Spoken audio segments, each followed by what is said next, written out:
Hey guys, so my two quotes, one comes from the video by Philip Zalazo, which is at the 57-minute mark, and I'm not going to read the whole quote, it's below in my post, but why I found this as an inspirational quote for teachers in looking at possible solutions to the dropout crisis that we're seeing or reimagining schools is that it does seem to be a good starting place for what school reform should look like, which is not another curriculum overhaul. It's not another test.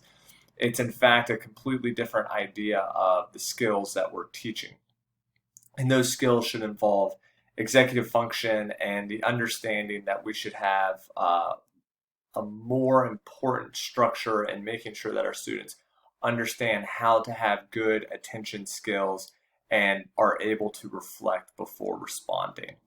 The second quote I had, which is from Steinberg, kind of parallels that a little bit. It says, if parents don't raise their children in ways that enable them to maintain interest in what their teachers are teaching, it doesn't matter who the teachers are, how they teach, or what they teach, or how much they get paid. Without changing the culture of student achievement, changes in instructors or instruction won't and can't make a difference.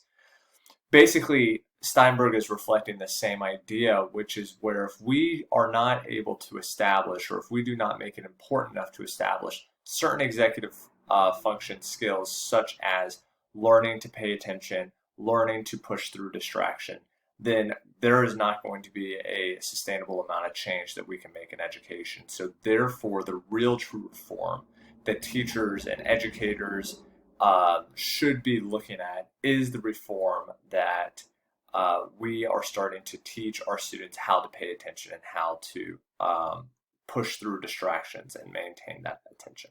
Thanks.